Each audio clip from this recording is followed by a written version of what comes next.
Jax West from Justice with Jax, Stephen Avery Project, and MAM Gossip. I wanted to go live today to talk about the Melissa Calusinski case and why you should write a letter and send it to her attorney to ask for our governor to grant her clemency. I will share in the comments here. Let me see. This is where you can go to Kathleen Zellner's website and her section that's on Melissa. Oh, wait. Why did it do that? Sorry, it's automatically trying to tag something instead of just putting the link. Thank you. All right. There's the Kathleen website. And I figured the best way to go over her case is I'm going to read you the things on Kathleen's page of the last things that were filed in Melissa's case. And I haven't read these in a while, so I don't know. I don't remember what they all say and what I'll end up saying. Why did that post that twice? Whatever. So, all right. Let's see.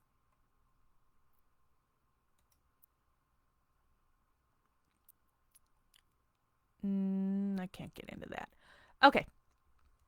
Sorry, getting distracted. And I know I won't really have a whole lot of people that are here live, and they'll be watching it recorded. And I forgot to bring glasses up here. I need to scroll down to where I have to start. All right, so this is the state's brief. Wait, Zellner's brief came first, didn't it? Let me double check. Zellner's. Open, open, open. Why is that not opening? Because the plaintiff. When was this filed? Why doesn't it say a date on here?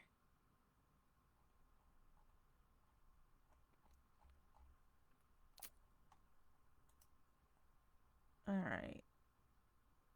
So we're going to read Kathleen's first. Hi, Cindy. Thank you for joining me. This is 78 pages long, but I had to scroll a whole bunch and get to page 8 to where we will start on Melissa's case. And let me get this and put this link in here. That's what I'm reading right now. All right. It begins with nature of the case. This appeal arises from the dismissal of defendant's post-conviction petition after a third-stage evidentiary hearing. On November 16, 2011, following a jury trial, defendant was convicted of the first-degree murder of 16-month-old Benjamin Kingan, who attended the daycare center where defendant was employed as a teacher's assistant.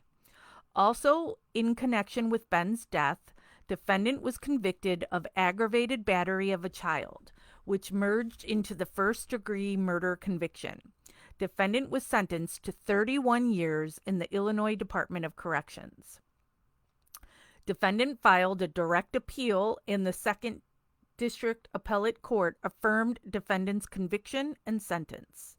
On September 24, 2014, the Illinois Supreme Court denied discretionary review. On June 23, 2015, defendant filed a timely post-conviction petition. On September 30, 2016, the trial court granted leave to defendant to file an amended petition for post-conviction relief, adding a claim that she was denied due process as a result of the state's knowing use of perjury to cause her conviction. Also, on September 30, 2016, the trial court dismissed the petition after an evidentiary hearing. This is a direct appeal from that order. Defendant filed a timely notice of appeal. No questions are raised on the pleadings. Issues presented for review. Whether the trial court erred in finding that defendant failed to make a substantial showing that she suffered a Brady violation. Whether the trial court erred in finding that defendant failed to make a substantial showing that her conviction resulted from the state's knowing use of perjured testimony. Jurisdiction, we don't care about jurisdiction. All right, statement of facts. Evidentiary hearing. After considering the parties' filings, the trial court held that defendant, or quote, defendant is in fact seeking a new trial based upon factual claims. In order to determine what those facts actually are, and therefore determine whether a new trial is warranted, this court will accordingly hold a hearing on those claims, unquote. Defendant's Brady violation claim. Defendant's trial counsel, Paul DeLuca, has been a criminal defense attorney for over 30 years at the time of the evidentiary hearing. Mr. DeLuca testified at the evidentiary hearing that at trial, the state relied upon Dr. I don't know how you say his first name, Upal Choi's autopsy finding from his January 15, 2009 autopsy of Benjamin Keenan, that he observed a skull fracture, which he described in the autopsy report as a, quote, horizontally disposed fracture, extending from linear skull fracture into the occipital parietal, I don't know how you say these words, area of the skull, unquote. Dr. Choi's autopsy report did not reference any skull x-rays being taken during the autopsy. Mr. DeLuca became lead counsel for defendant in August 2009, having taken over the case from another law firm. Mr. DeLuca received the other law firm's discovery file when he took over the case. Because the state had not produced any x-rays to defendant's initial counsel, there were no x-rays in the discovery file transmitted to Mr. DeLuca. Mr. DeLuca testified as to the discovery that he pursued pre-trial. Mr. DeLuca issued several subpoenas for discovery. On September 28, 2009, Mr. DeLuca issued a subpoena to the Lake County Coroner's Office requesting, quote, any and all morgue photographs, histology slides, microscopic reports, microscopic examination of the brain, DC and blood culture report, first call sheet, and any and all other notes and or recordings, including any lab results of any items tested regarding the autopsy performed by Dr. Choi on Ben on January 15, 2009. Unquote. On September 27, 2010, Mr. DeLuca issued a subpoena to Dr. Choi for, quote, his complete file regarding the autopsy of Ben performed on or about 1/15/09, the complete file to include, but not limited to, all photographs, all notes, memorandum, or any other documents in said file, unquote. Mr. DeLuca received additional documents, but not x-rays. On December 14, 2010, Mr. DeLuca issued another subpoena, this time to Mr. Foreman at the coroner's office, who was present at the autopsy. Mr. DeLuca requested, quote, a copy of Dr. Choi's personal DVD containing photographs taken of the autopsy of Ben on or about 1/15/09, unquote. Mr. DeLuca had learned that Dr. Choi had taken photographs during the autopsy. Again, Mr. DeLuca received documents in response to a subpoena, but x-rays were not included in the production. Mr. DeLuca testified that he did not specifically request skull x-rays in these subpoenas because the autopsy report did not refer to any x-rays being taken during the autopsy. Because he knew that Dr. Choi identified a skull fracture during the autopsy based upon his review of the autopsy report, Mr. DeLuca suspected that Dr. Choi may have taken x-rays during the autopsy. Acting on his suspicion, Mr. DeLuca had a conversation with former Assistant State's Attorney Kristen Bishop, formerly Assistant State's Attorney Bishop, regarding discovery. Specifically, Mr. DeLuca asked former ASA Bishop if there were any x-rays in the file. On September 7, 2011, 8 weeks before the trial began, former ASA Bishop gave Mr. DeLuca a disc containing 3 x-ray images, and she represented to the trial court that the images, quote, were not legible or readable, unquote. 2 of the images were of the upper torso, including the skull, and 1 was of the lower torso. Former ASA Bishop further explained to the trial court that the employee, Lake County Deputy Coroner Michael Reed, from the coroner's office, who was responsible for producing the x-rays, was out of town, but that she would check with him when he returned. On September 7, 2011, after Mr. DeLuca received the disc from former ASA Bishop, he attempted to open it at his office. Upon opening the disc on his office computer, Mr. DeLuca observed 3 image files and other icons. The first image Mr. DeLuca observed showed what appeared to be a white outline of the top of a skull. The second image Mr. DeLuca observed was very dark, almost to the point of being black. The third image Mr. DeLuca observed showed Ben's lower torso, from the middle of his waist to his feet. Because the images appeared dark and illegible, Mr. DeLuca asked his secretary for assistance. Mr. DeLuca attempted to open the other files on the disk, but nothing opened. And Chris Bishop was appointed as a judge of the 19th Circuit of Lake County in 2012.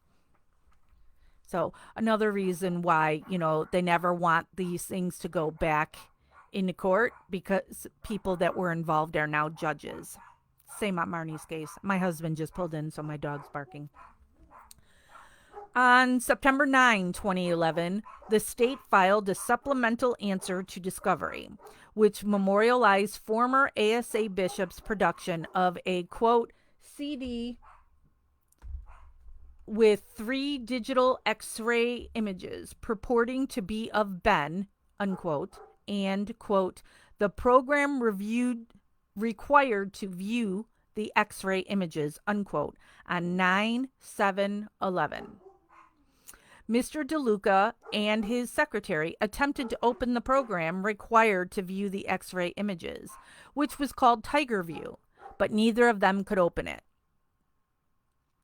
After defendant's trial, Mr. DeLuca attempted to open Tiger View again. Although he could not open the program on his computer, Mr. DeLuca's secretary was able to open Tiger View on her computer. When they tried to enhance the second x-ray image, which showed the head, the entire image appeared white. Mr. DeLuca testified at the evidentiary hearing that the x-ray images contained in the disc produced to him on September 7, 2011 by former ASA Bishop were JPEG files. Mr. DeLuca testified that he formulated his pre-trial and trial strategy based upon the autopsy finding of Dr. Choi that Ben's skull had been fractured. Additionally, Mr. DeLuca testified that because Dr. Choi, quote, didn't take sections of the skull fracture, unquote, For the purposes of creating histology slides, he could not dispute the existence of the skull fracture absent skull x-rays that showed no fracture. In the absence of skull x-rays demonstrating there was no fracture. Okay, just says that again, I guess. Mr. DeLuca had no choice but to proceed with a defense that assumed there was a skull fracture. Mr. DeLuca had learned previously that Ben had an incident in late October 2008 where he came home from daycare with a very large bump on his head. Ben's mother took Ben to the doctor to examine the bump on his head.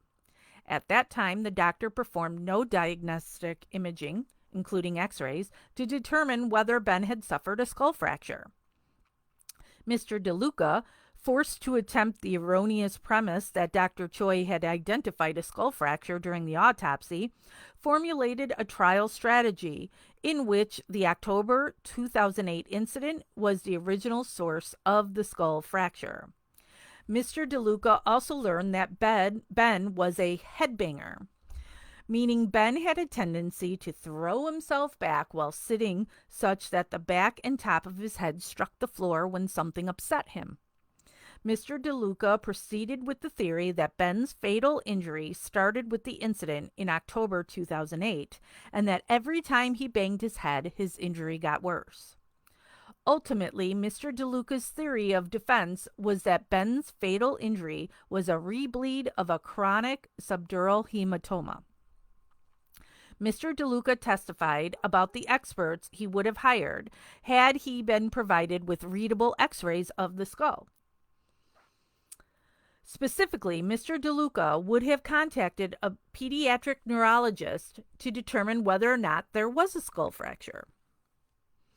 The pediatric neurologist would have determined there was no skull fracture, and Mr. DeLuca would have been able to refute the testimony of various witnesses, including Dr. Choi, that there was a skull fracture. Mr. DeLuca testified at the evidentiary hearing that Dr. Choi testified at trial that the x-rays were not legible and that he could not identify a skull fracture from the x-rays, but that he knew there was a skull fracture because he had observed it with the naked eye. With a pediatric neuroradiologist confirming there was no fracture, Mr. DeLuca could have refuted the accuracy of defendant's reenactment in the videotaped confession. Although Mr. DeLuca discussed the reliability of defendant's reenactment in the videotaped confession with his medical experts, the experts could not refute the reenactment because they did not have x-rays that showed no skull fracture. Mr. DeLuca testified at the evidentiary hearing that if the medical experts knew that there was no skull fracture, they could have shown that Ben did not sustain a fatal injury in the manner defendant demonstrated in her videotaped confession. Therefore, defendant's confession was false because she could not have injured Ben in the manner she described. In 2015, the coroner's office located and produced legible x-rays of Ben, and Mr. DeLuca reviewed them. In 2015. The 2009 x-rays had been saved in a TIFF file format. The TIFF format is an uncompressed format that, in simple terms, contains all underlying data. Mr. DeLuca testified at the evidentiary hearing that the sizes of the JPEG files he received from former ASA Bishop on September 7, 2011 were 2 or 2.5% of the sizes of the TIFF image files he viewed in 2015. Mr. DeLuca testified at the evidentiary hearing that the JPEG files he received before trial were compressed and contained, quote, very little data, unquote. On cross-examination, the state presented Mr. DeLuca with a typed letter from Dr. Tees dated April 14, 2011. In this letter, Dr. Tees indicated she had reviewed certain materials, including x-rays of Ben. Mr. DeLuca testified at the evidentiary hearing that he, quote, assumed that Dr. Tees reviewed the x-rays at the coroner's office, unquote. On redirect, Mr. DeLuca testified that he did not know where Mr. Tees reviewed the x-rays. Mr. DeLuca testified that Dr. Tees never informed him that he was given clear, legible x-rays. Mr. DeLuca corrected that testimony with an affidavit provided to the trial court at the conclusion of the evidentiary hearing. Mr. DeLuca's affidavit was admitted into evidence and stipulated to by the state. Mr. DeLuca informed the trial court in his affidavit that he had re-examined his trial file and he was able to confirm that the x-rays Dr. Tees was referring to in her April 14, 2011 letter were the same illegible x-rays he received from the state on September 7, 2011. The state also admitted People's Example 1, is it example? Exhibit, People's Exhibit, because it only says PEOEX1. People's Exhibit 1, which is identical to Defendant's Exhibit 8 and contains the JPEG x-rays that were given to Mr. DeLuca on September 7, 2011. Mr. DeLuca testified that image 2 from the original disc was brighter when the state displayed it at the evidentiary hearing. Mr. DeLuca testified that none of the state's experts, other than Dr. Choi, had looked at the x-rays. Neither Dr. Montez nor Dr. Greenbaum had looked at the x-rays. Jeffrey Mueller testified for defendant. Mr. Mueller has a bachelor's degree in computer science and electronics. Within the field of computer science, he has specialized in imaging and video. Mr. Mueller described his work as an imaging specialist as working with, quote, all types of different images from infrared, invisible light, to the X-ray spectrum, chromatic spectrum, unquote. Without objection, Mr. Mueller was accepted as an expert in software engineering with a subspecialty in imaging.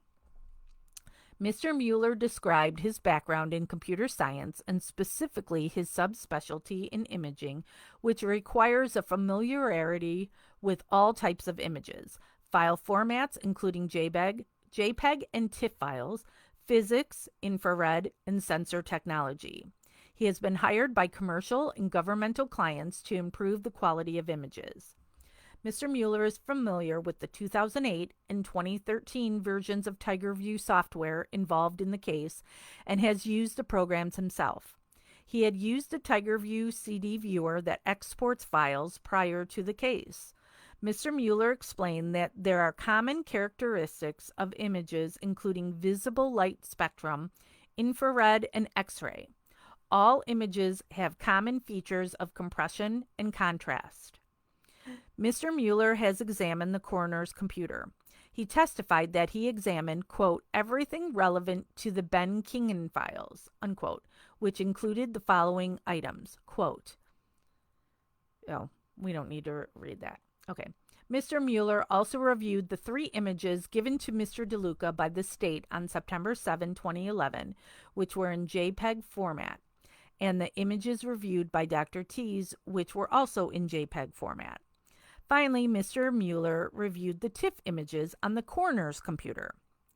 Mr. Mueller identified Defendant's Exhibit 8 as the 3 DeLuca images from the September 2011 disc and the underlying metadata for those images.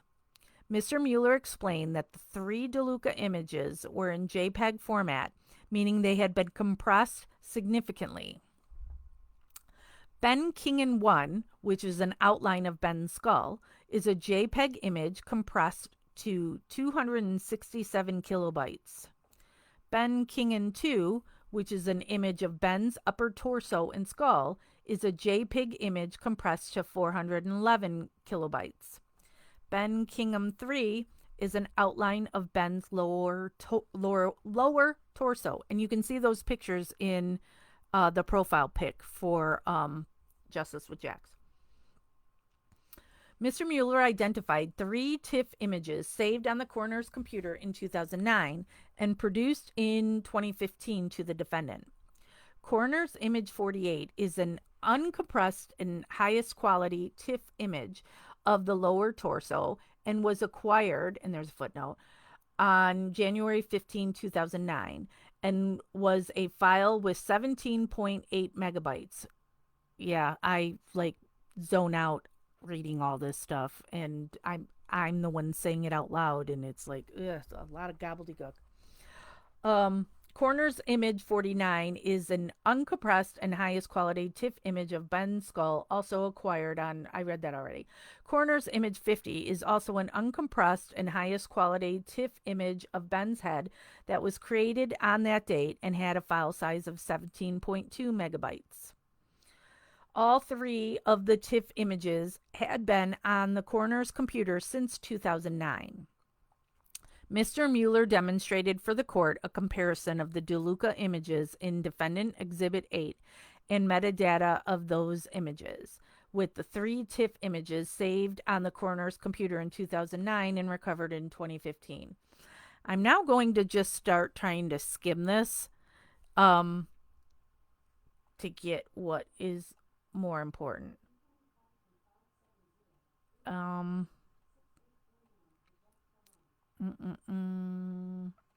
Mr. Mueller demonstrated to the trial court how the very poor quality of the DeLuca image was created prior to being exported as a JPEG. Mr. Mueller was able to modify Coroner's image 50. The 2009 TIFF image was 17.2 uncompressed megabytes to the DeLuca Ben Kingham 1 image, blah, blah, blah, blah, blah, blah, blah, by adjusting the window to so that there were three shades of gray. So we have basically pure gray or pure white. When Mr. Mueller viewed the 718 other images on the coroner's computer, he did not see a single image that had been reduced as severely as the Ben Kingham skull image 50.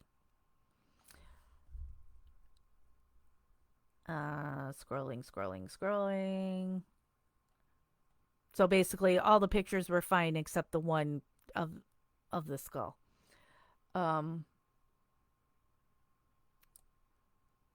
Sorry, scrolling, because it's all this science stuff. Mr. Mueller explained that if one could have accessed the coroner's computer in 2011 and adjusted the image saved in 2009, the image could have been made more clear. Mr. Mueller was able to make those adjustments in less than 10 seconds.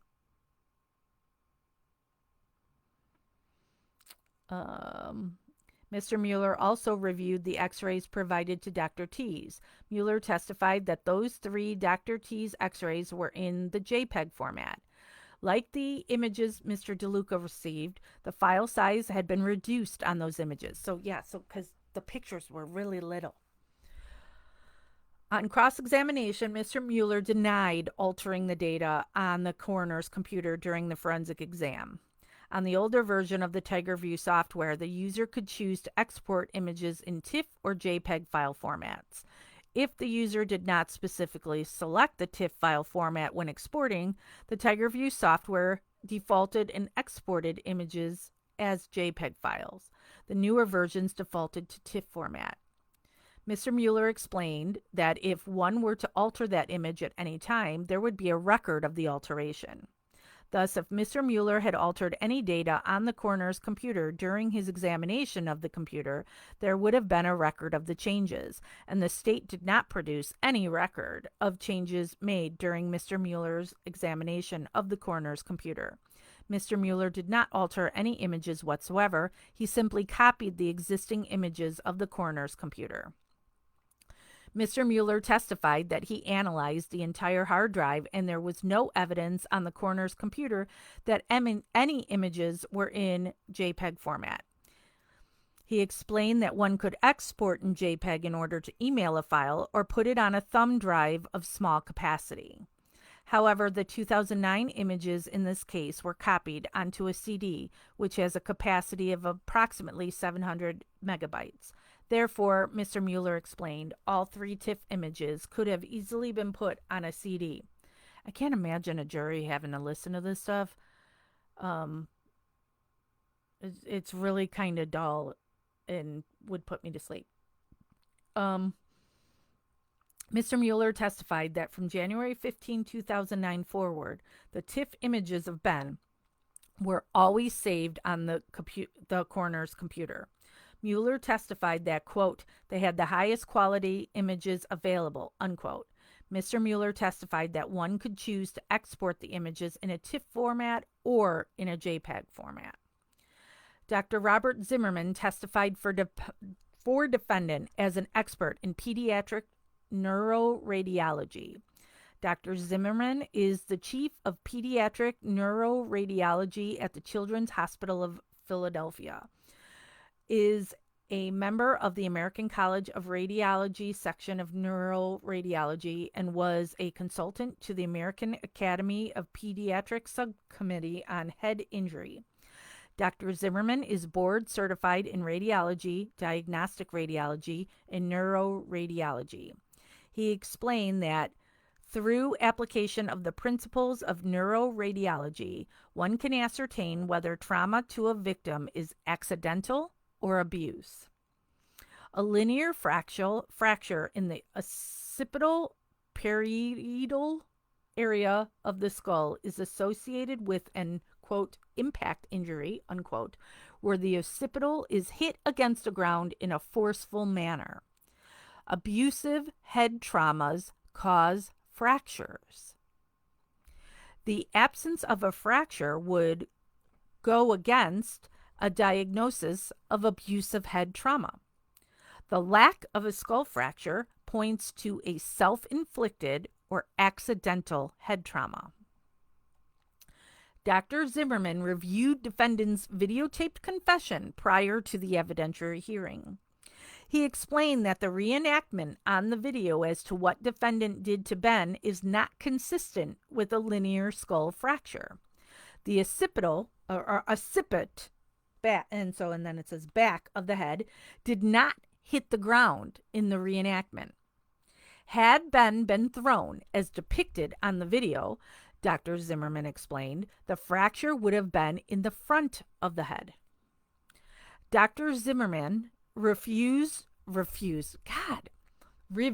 People's Exhibit 1 and explained that the image would not allow him to diagnose a skull fracture.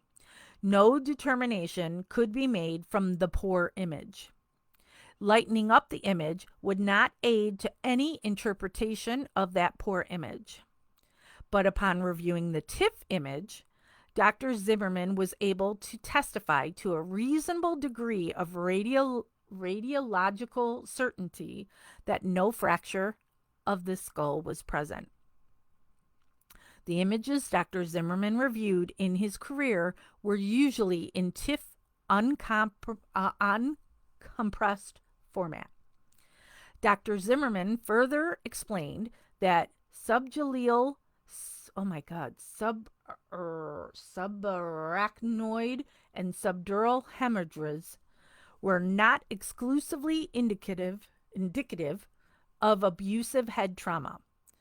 Subgaleal, subarachnoid, and subdural injuries are common in accidental falls of children and can occur in self-inflicted headbanging. Dr. Zimmerman had authored medical studies and articles that noted that a linear skull fracture is a significant finding pointing toward abusive head trauma.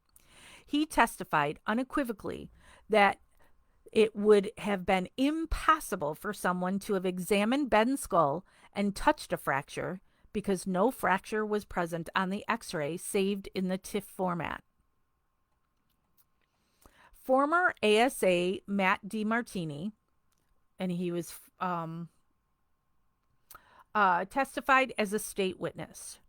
He testified that prior to defendant's trial, he reviewed an X-ray disc that contained 3 images and a program to view them.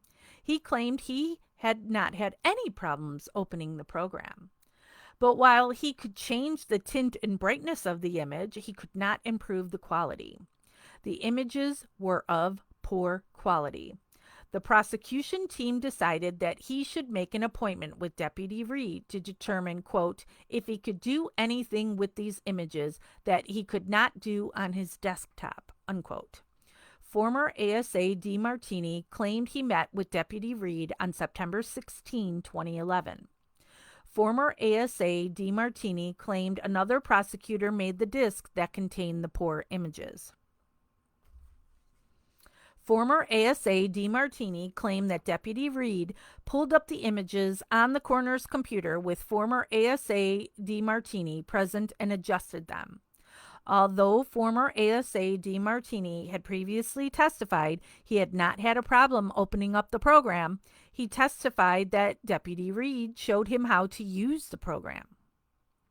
Former ASA DeMartini testified that Deputy Reed could not do anything on the coroner's office computer to enhance the quality of the images over the quality former ASA DeMartini could achieve when he worked with the disc at the state's attorney's office's computer.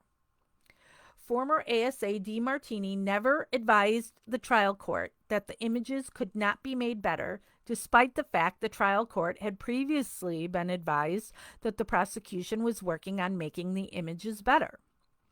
Former ASA DeMartini testified that he did not know how to convert a file to JPEG. However, former ASA DeMartini admitted that the writing on the disc was his writing. He did not know how many discs were turned over to the defense. On redirect examination, former ASA DeMartini acknowledged that he might have gotten a disc from the coroner's office, but he denied copying the disc himself. Eric Stoffacher,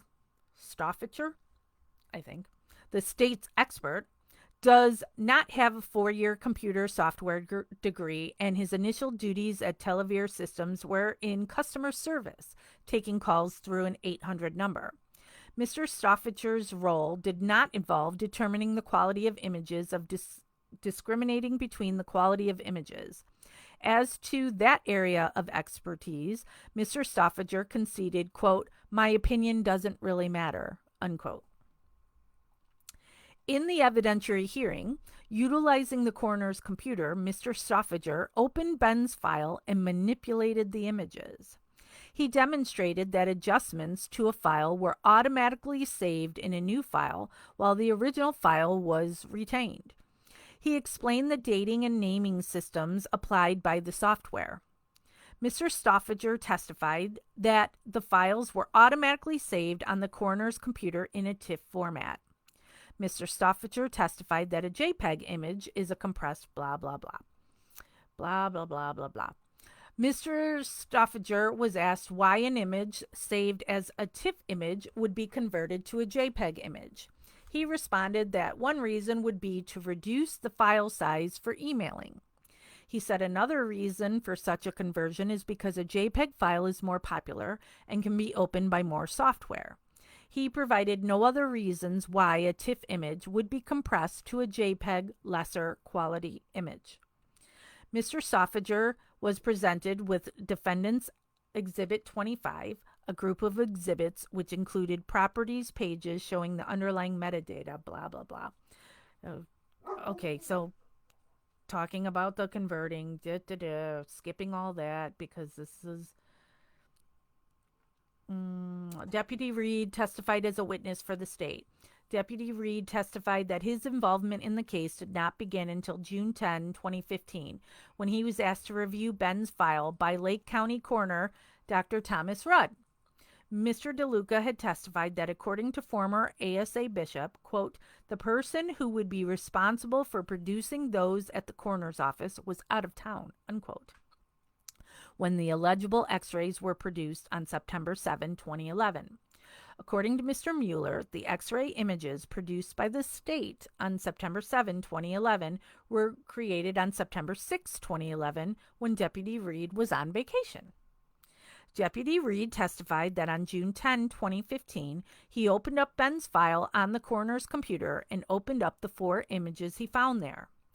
Deputy Reed adjusted the image of the body and head and was able to brighten the image. The additional 5th image he created was saved with the adjustments applied to it. Deputy Reed was sure those 4 images were saved in a TIFF file format. He created a disk of the images that were there. Deputy Reed denied any involvement in the Calusinski case until June 10, 2015. He testified that he never took images and converted them into a JPEG format, nor did he apply grayscale to the images. Deputy Reed did not recall ever having any interaction with former ASA DeMartini about the case or trying to brighten Ben's images for him. Deputy Reed denied copying the images on a disc, and he testified that it sounds about right that he was on vacation in September of 2011. Dean Krosh testified for the state. Mr. Krosh was an investigator for the Lake County State's Attorney's Office. Mr. Krosh testified that in forensically examining the coroner's computer, image expert Mr. Mueller altered the data on that computer. Mr. Krosh clarified that he meant that Mr. Mueller created and saved an additional image. More specifically, Mr. Mueller did not erase or modify any of the 3 original TIFF image files saved on the coroner's computer. Mr. Krosh did not have any training in imaging or in software engineering, and he had majored in music and theater in college. He had never written a software program or worked for an imaging company as a consultant. Defendant's perjury claim. Mr. DeLuca testified at the evidentiary hearing that Dr. Montez testified at trial as a rebuttal witness and that he did not have a sure rebuttal witness to refute his opinions. Mr. DeLuca testified that Dr. Montez primarily focused on the skull fracture in his trial testimony.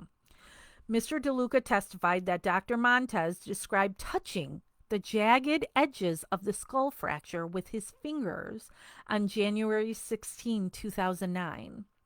Further, Dr. Montez testified not only that the act that caused Ben's injury was intentional, but also was a violent throw to the ground. Mr. DeLuca testified that Dr. Montez ruled out the possibility that Ben's injury was self-inflicted or accidental and instead told the jury that Ben's injury was caused at the hands of another. Mr. DeLuca testified at the evidentiary hearing that the defense was wholly unprepared for Dr. Montez's rebuttal testimony. They, quote, had no notes, had no warning about Dr. Montez's opinions, unquote. Dr. Montez was the last witness at trial, meaning he was the last witness to talk to the jury. Although Mr. DeLuca had requested a report from Dr. Montez in phone conversations before trial, Dr. Montez did not provide Mr. DeLuca with a report. At trial, Dr. Montez testified that he came to the coroner's office to do a curbside counsel on January 16, 2009 in the morning. According to Dr. Montez, Mr. Foreman and investigator Mike Young were present at the time of his alleged examination of Ben's body. Mr. DeLuca testified at the evidentiary hearing that Dr. Montez testified that he actually saw the fracture, felt the fracture, and even added that it was 0.8 inches long. At trial, Dr. Montez described his purported examination of Ben's skull as follows. Quote, at the time, after examining the dura in the brain, I went back and looked at the head just to make sure what I was seeing was what I was seeing. Again, I focused this time. I went inside out. I focused on the fracture. At the time that I was examining Ben, I had gloves on. I took the gloves off because I wanted to touch the fracture itself to make sure it was fresh because it looked fresh to me. I took the gloves off and I touched the inside part of the skull where the edges of the skull fractured were not completely together. You could feel a ridge there. The other thing I did, I took the skull and moved it. A 16-month-old child still has a pliable skull. It is not completely rigid. What I was able to do is move it, and I saw that fracture itself. the two edges, it wasn't sticky, and stickiness is one of the first signs you see when bones start to mend. I then stepped back from there and looked at the subgaleal tissue. Again, the area underneath the scalp, ugh, that is on top of the skull. And I looked at the blood that was collected there. It was dense, packed, fresh blood that was underneath the scalp surface, that was underneath a contusion that was on top of the skull. I saw this portion of the head. Not only that, I was able to take my hand and touch this portion of the scalp, and it was consistent with a fresh injury. It was thickened and packed and loaded with fresh blood layer after layer in the subgaleal tissues below the scalp. Unquote. I have never read this before.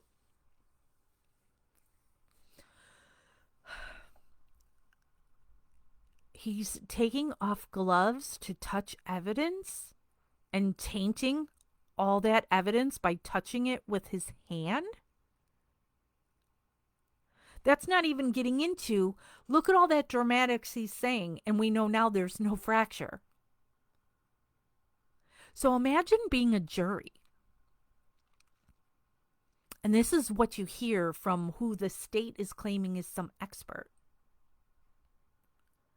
That's very powerful. Everybody would say this kid was killed from that.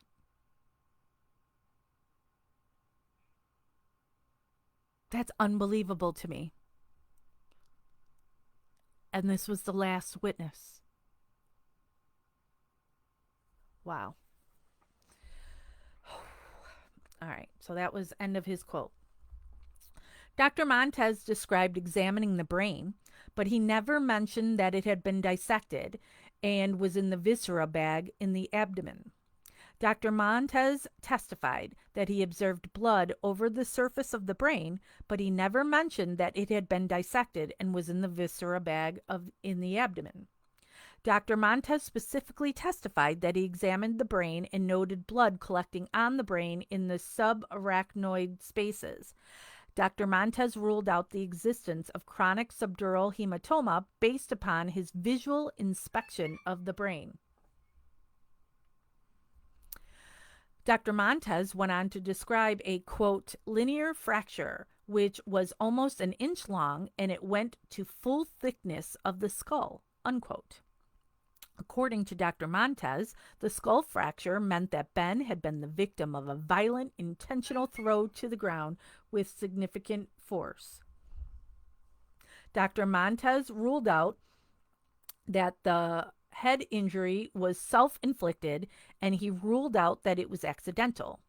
The following testimony was elicited in pre-trial hearings.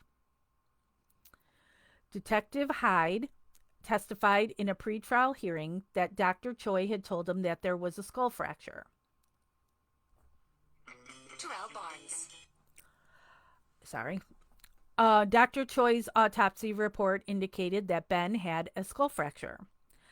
Detective Curran testified that he was told by Detective Hyde, quote, that Ben's skull had been cracked, unquote.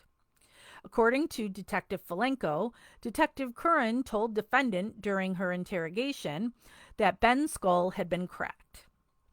The trial court cited Dr. Choi's autopsy report in a pretrial ruling stating, quote, Dr. Choi's conclusions were that the cause of death was blunt force trauma to the head consistent with a 1 to 2 story fall and a skull fracture that was about an inch or two long, unquote. In another pretrial hearing, Detective Curran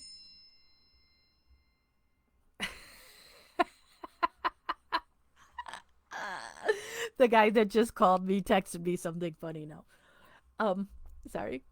Where was I? In another pretrial hearing, Detective Curran testified that Dr. Choi identified a skull fracture during the autopsy on January 15, 2009. Detective Hyde testified at a pretrial hearing that he informed investigators that Ben had a skull fracture. At trial, the state's claim that Ben suffered a skull fracture was critically important in establishing the manner of death was a homicide and not an accident. During the trial, the state referenced the skull fracture no fewer than 32 times. Numerous state witnesses testified that Ben's skull was fractured. The skull fracture was crucial to the prosecution's case against defendant. The false medical evidence that Ben's skull had been fractured was crucial to the success of the state's prosecution of defendant.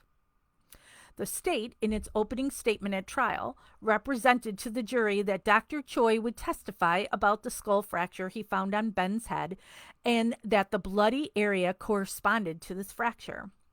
Detective Hyde testified that Dr. Choi pointed out the area of the skull fracture to him during the autopsy and that he could see it without using a magnifying glass. Detective Hyde testified that the skull fracture was directly beneath a discolored area on Ben's scalp, as shown in autopsy photographs. The state's expert, Dr. Greenbaum, testified that, quote, abusive head trauma is a broad term that encompasses all types of injury to the head, primarily not just a goosebump, but skull fractures, unquote. Dr. Greenbaum later testified that the presence of a skull fracture confirms that there was, as, quote, impact to the head with significant force enough to crack the skull, unquote. Dr. Greenbaum testified that, quote, if there's a hard impact to the head, the skull may break and it absorbs that energy and there's a break. There's a crack in the skull and there would be a skull fracture, so that would involve the bone underneath the scalp, unquote.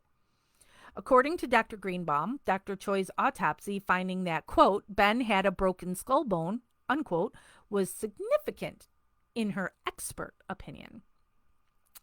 Dr. Greenbaum testified that she was able to see the skull fracture in photographs with her naked eye and later identified it in autopsy photographs.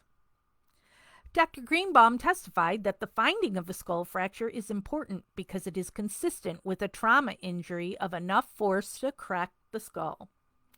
Dr. Choi testified that he saw an area of fracture on Ben's head. Dr. Choi testified that he observed the fracture with his naked eye and described it as being 0.8 inches in length. Dr. Choi testified that People's Trial Exhibit 36, an autopsy photograph, showed the skull fracture he observed. According to Dr. Choi, the skull fracture is visible on the exterior of the skull in People's Trial Exhibit 44. Therefore, Dr. Choi testified that the fracture went all the way through the thickness of Ben's skull. Dr. Choi testified that he took an x-ray of the skull fracture, but that the fracture was not visible in the x-ray. Detective George Falenko testified that he received information from Detective Adam Hyde that the autopsy revealed that there was a skull fracture, and the fracture was so severe that it was similar to what would result from a fall from a 2-story building. Have you ever seen Melissa?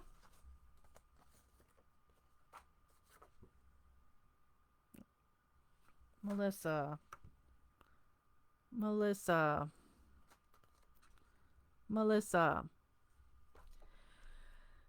So, when they forced her into her false confession, she said she was standing up and like that. All right. She's shorter than me. And she's a skinny little thing. At that force from, what is that, 3 feet equals a fall from 2 stories. Detective Falenko testified that he told defendant that, quote, Ben died as a result of a skull fracture, unquote, during her interrogation. Detective Sean Curran testified that Detective Hyde had informed him that Ben, quote, had suffered a skull fracture, unquote. Dr. Montez testified that he found, quote, significant trauma, violent trauma to the head, unquote, when he examined Ben. Dr. Montez described, quote, an inch long through and through fracture of the skull itself, unquote. Dr. Montez testified that People's Exhibit 36 at trial showed a, quote, linear fracture which is almost an inch long, and it went to full thickness of the skull, unquote. Dr. Montez went on to testify that he touched the skull fracture with his bare hands. Dr. Montez testified that, based upon his examination of Ben, the skull fracture was new because it did not show any sign of healing. According to Dr. Montez, Ben could not have inflicted the skull fracture because he could not have generated the force required to fracture a pliable skull, but dropping from 3 feet would, apparently. During closing arguments at trial, the state argued as follows, quote, the skull fracture. It is a skull fracture. Simple as that. Dr. Choi saw it. We talked about what the defense expert said about all these things. It was a skull fracture through and through with blood in between, unquote. Quote, ladies and gentlemen, use your common sense and experience. This line is a fracture in the skull. You do not need a doctor to see a fracture. What did Dr. Montez say? Remember how he manipulated, I think manipulated is a key word there, manipulated the skull? He manipulated the skull. Why? To see how old that was. Look at that red substance in the crack in the 2 sides. What is that? Fresh blood. That is a fresh fracture, unquote. Former ASA Bishop stated in her opening, quote, first proposition we have to show is that the defendant performed an action that caused death. We have it. What were the acts? Threw him to the ground, cracked his head, fractured, unquote. Mr. DeLuca testified that he could not dispute Mr. Montez's conclusions because he did not possess any readable x-rays that would have conclusively proven there was no skull fracture, and therefore Mr. Montez's testimony was demonstrably false.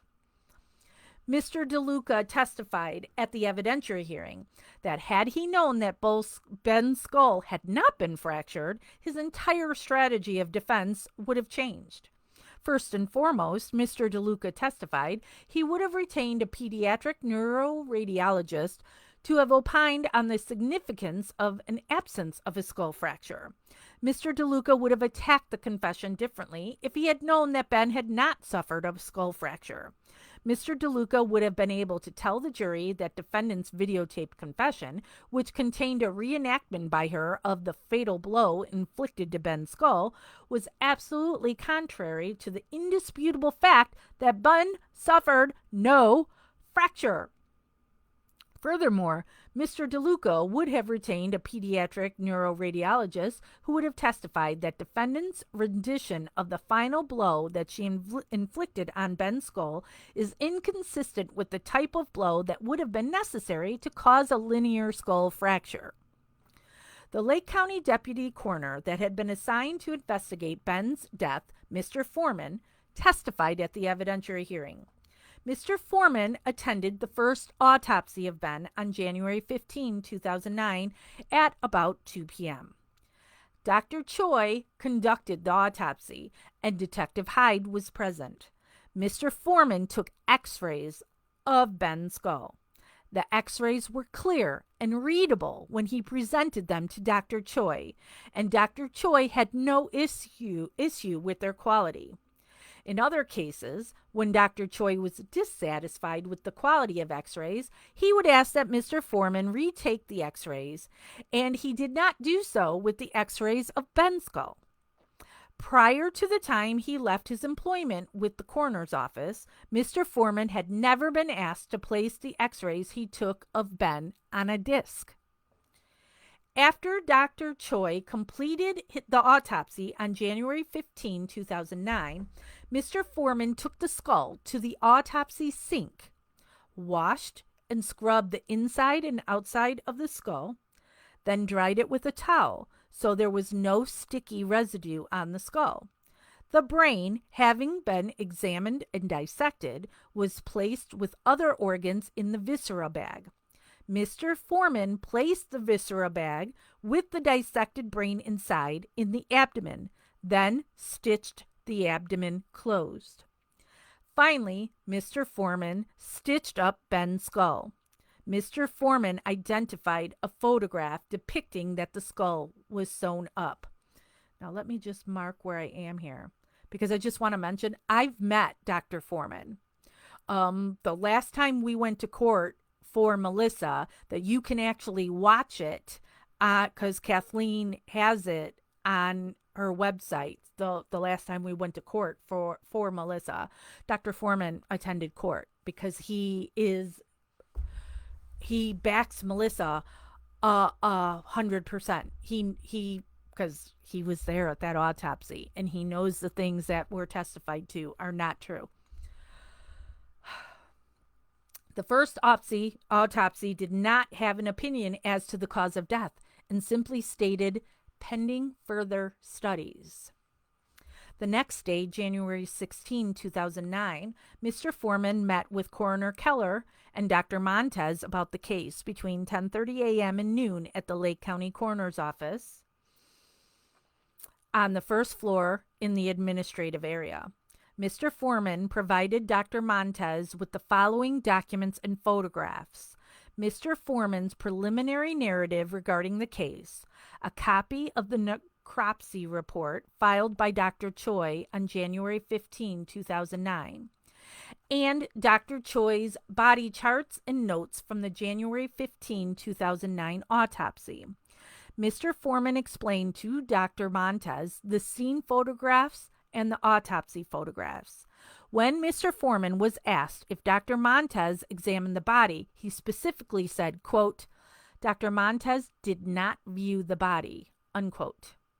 Mr. Foreman explained that Dr. Montez proceeded to do the following, quote, "Dr. Montez put the folder of documents up under his arm, looked at Coroner Kellner, asked Coroner Keller what he wanted him, meaning Dr. Montez, to do with this information. Coroner Kellner said, 'I would like for you to review it.' He told Dr. Montez there would not be a need for a report because he just wants to make sure that Dr. Choi was on the right track with this case because the task force had expressed concerns," unquote. If Dr. Montez had examined the body, Mr. Foreman's job mandated that he would have to accompany Dr. Montez to examine the body. Dr. Montez took documents, but he did not view or examine Ben's body. Then Dr. Montez left the office.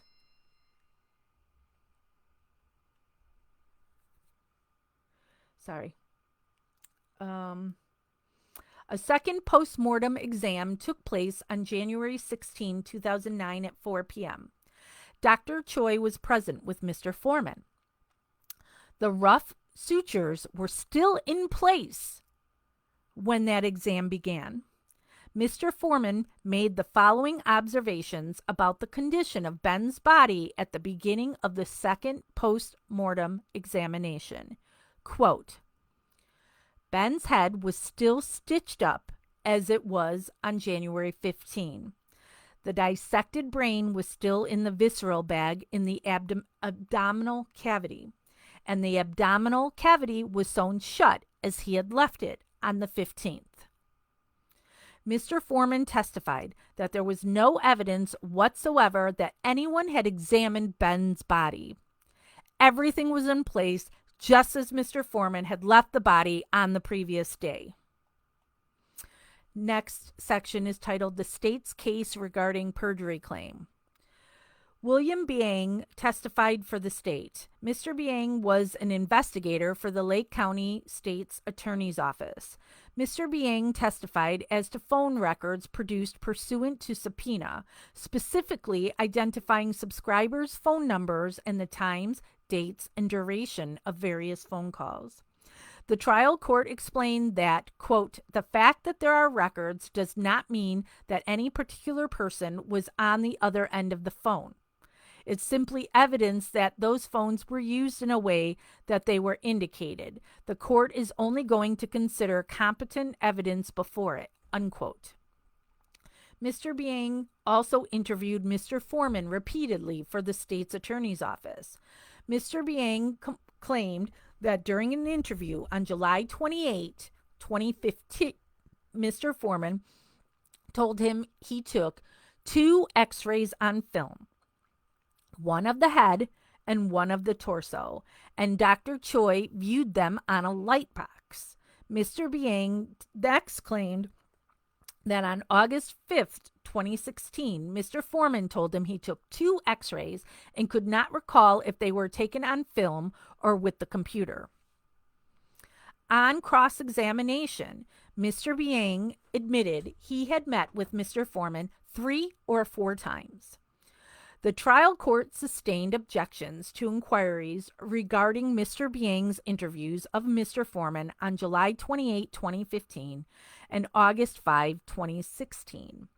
Mr. Biang admitted he told Mr. Foreman in August he had a grand jury subpoena to serve upon him after Mr. Foreman testified at the evidentiary hearing. The trial court sustained objections to any questions about whether or not Mr. Biang truly possessed a grand jury subpoena for Mr. Foreman and what the nature of those proceedings was. Just the lies. The defense was not given a copy of the grand jury subpoena. Defense counsel sought to establish that evidence explaining Mr. Biang's pursuit of Mr. Foreman and his interactions with Mr. Foreman would damage Mr. Biang's credibility as to the statements he attributed to Mr. Foreman in his testimony on direct examination at the evidentiary hearing. The trial court barred defense counsel's proposed inquiries and ruled that, quote, anything to the present date doesn't matter, end quote. The trial court subsequently permitted the state to elicit testimony from Mr. Biang, claiming Mr. Foreman told him he had a mental illness. This subject matter had previously been barred, but the trial court allowed it through Mr. Biang, ruling that defendant, quote, had made Mr. Foreman more central to, unquote, the knowing perjury claim. Evidence technician David Thomas testified that he had attended Ben's autopsy on the afternoon of January 16, 2009. He identified photographs purportedly taken on that date. Defendant objected, pointing out that the photographs Mr. Thomas sought to testify to were not time and date stamped and, in reality, had been taken on January 15. The trial court acknowledged that the previously viewed photographs had time and date stamps while the photographs at issue did not. The trial court asked the state when the photographs were taken. Mr. Thomas claimed they were taken on January 16. The trial court overruled defendant's objection. On cross-examination, Mr. Thomas testified that when he observed Ben on January 16, 2009, it was apparent Ben's brain had been removed and dissected. The focus of the second autopsy was on Ben's lower body. Mr. Thomas did not know if Ben's skull had been scraped prior to the autopsy he viewed. He did not look closely at the skull at any time. Mr. Thomas had never sewn up a body in relation to an autopsy. He was unaware of protocols governing such procedures. He agreed that once the autopsy was completed, the skull cap would be sewn on. Because Mr. Thomas was not present for the autopsy on January 15, 2009, he did not know if the skull cap was sewn on. Mr. Thomas was unaware whether Mr. Foreman had removed any stitching from the skull cap prior to Mr. Thomas's arrival on the 16th. All he knew, Mr. Thomas admitted, was that when he arrived, the skull cap was not stitched.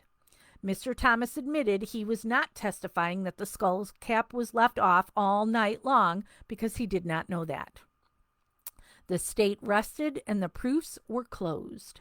After closing arguments, the trial court took the matter under advisement. Next section is titled The Trial Court's Ruling Defendant's Braiding Claim. On September 30, 2016, the trial court dismissed the post-conviction petition in a written order. The trial court acknowledged that Mr. DeLuca testified that if he had known the x-ray showed no skull fracture existed, quote, it would have impacted his choice of experts and affected his trial strategy, unquote. The trial court also acknowledged that Mr. DeLuca explained that since there were no x rays, the defense had nothing to rebut the state's evidence that Ben's skull was fractured. The trial court further acknowledged that former ASA DeMartini testified that he went to see Deputy Reed at the coroner's office.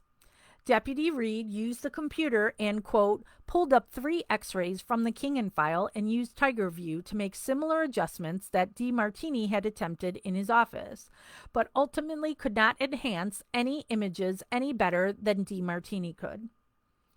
The trial court reviewed the testimony of state expert, Mr. Stoffager, at length in its opinion. Then the trial court made passing reference to defense expert Mr. Mueller's testimony. The trial court granted defendant's request for leave to add a claim that her conviction was obtained through the use of perjured testimony. Specifically, defendant claimed Dr. Montez testified falsely that he physically observed and examined Ben's body on January 16, 2009. On September 30, 2016, the trial court denied the claim. The trial court determined that because the parties did not fully address the issue of whether the coroner's possession of the x-rays is imputed to the state for Brady purposes, the trial court would assume without deciding that the coroner's possession should be imputed to the state's attorney for Brady purposes in the case. The trial court further found that in 2011, the default setting for exporting images was a JPEG format. However, the trial court failed to recognize that there were no JPEG files saved on the coroner's computer in 2011 or 2015 because the files were only saved in a TIFF format. Mr. Mueller explained that the term TIG extension is just a file name and, quote, the underlying bit stream is a TIFF file format. They didn't change it. All they did was slap a name on it, unquote. Mr. Mueller testified that, quote, the images were always there on the coroner's computer, unquote, as TIFF images. Mr. Mueller testified that TigerView doesn't store images on the coroner's computer in a JPEG format. The TIFF uncompressed data was vastly superior to the compressed JPEG data. As defendant exhibit group 29 shows, the underlying metadata for image 48 is blah, blah, blah, blah. I'm not reading all that. The trial court recognized that defendant argued that exporting the images in the compressed JPEG format created images that lacked detail required to determine that no skull fracture existed. The trial court denied defendant's Brady claim.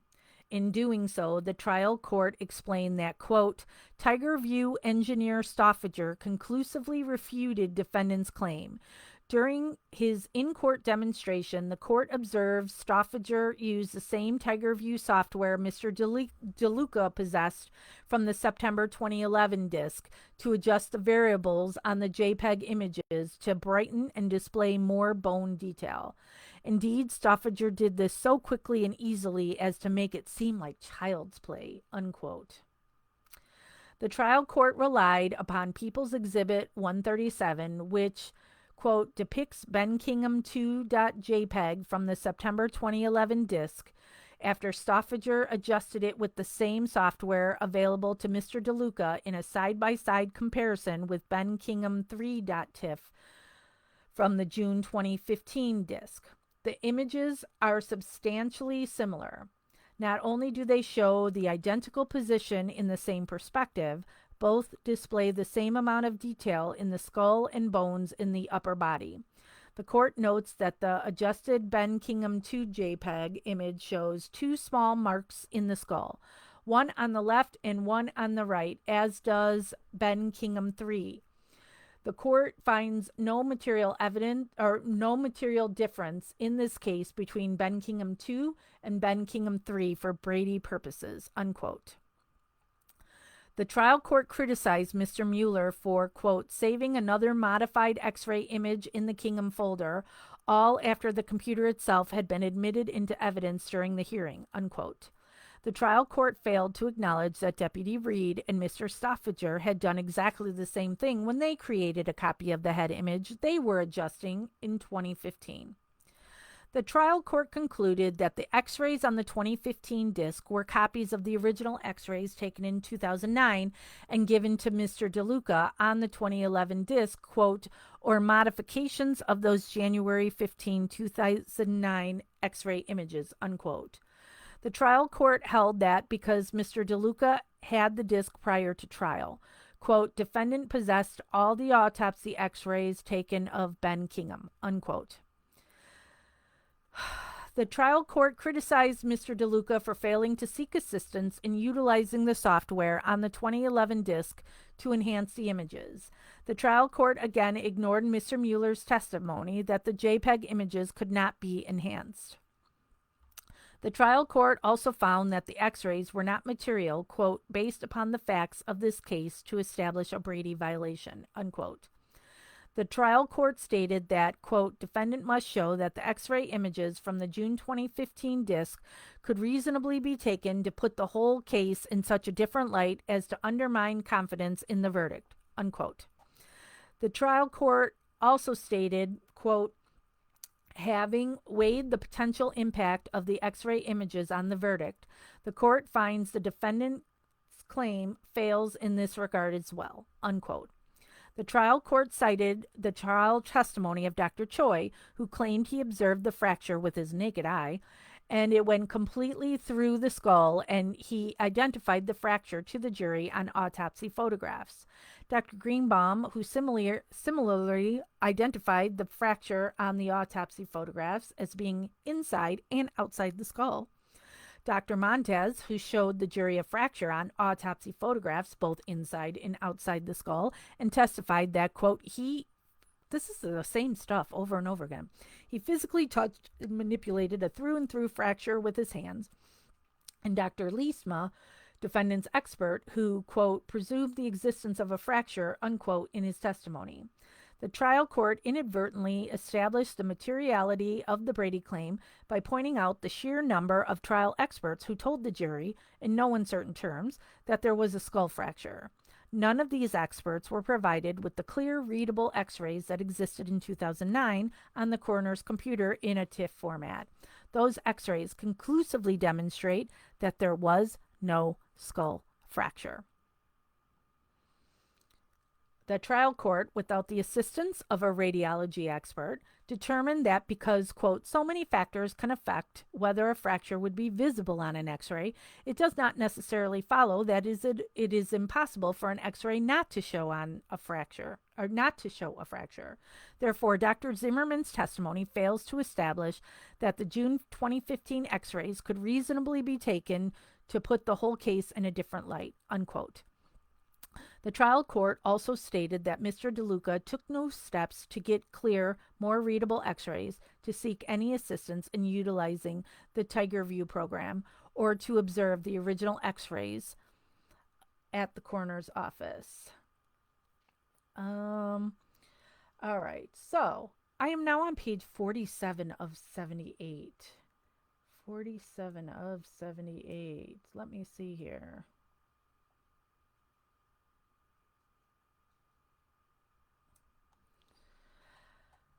So I think what I'm going to do is I'm going to stop here because I have been going for an hour now and I don't want this to get so long. So stay tuned for tomorrow, possibly tomorrow, when I go live again to read the rest of this. But in a nutshell, the state prosecuted Melissa on a false confession, a coerced confession, but the Lake County Major Crimes Task Force that also did Marna Yang dirty and countless others in Lake County. That's first. Second, their medical experts claimed that they saw a fracture and touched it with their bare hands, that they took their gloves off and touched it and could feel the fracture in the skull. Yet, the person who was there the day before and took the brain out and dissected it and put it in a bag and put it in Ben's stomach and sewed everything closed, who was then with the person who touched it with their bare hands the next day, never saw him do any of that. But that's what the guy testifies to, that he did all that he saw a fracture. And then they gave the defense unreadable x-rays. And so all they went off of is what the state was claiming was a fracture. And so that's what they did a defense to, was a fracture.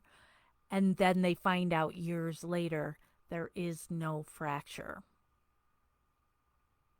So if you're going to force somebody with a low IQ into saying they dropped a kid, which they're saying this fracture would have happened from a 2-story drop, Melissa's not going to be able to do that from 3 feet.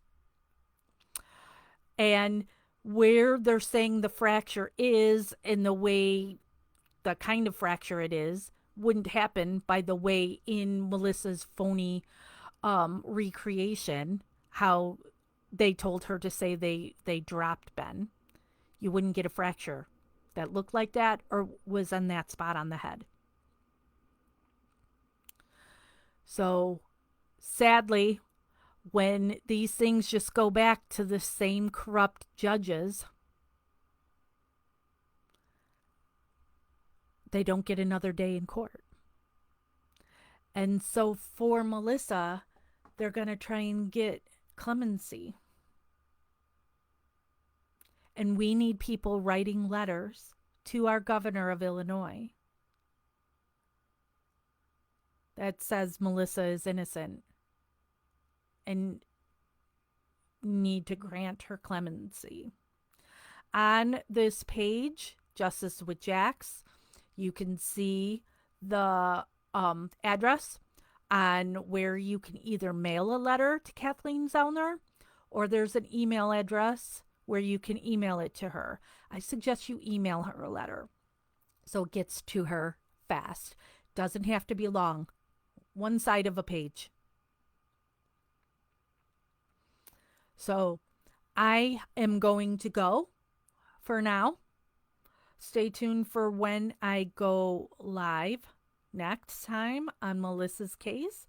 But she is 100% innocent. Please write this letter. We need these letters by Wednesday next week. So there's not a whole lot of time. Thank you, everybody who joined me live. And thank you those who will watch the recording. Until next time, investigation continues.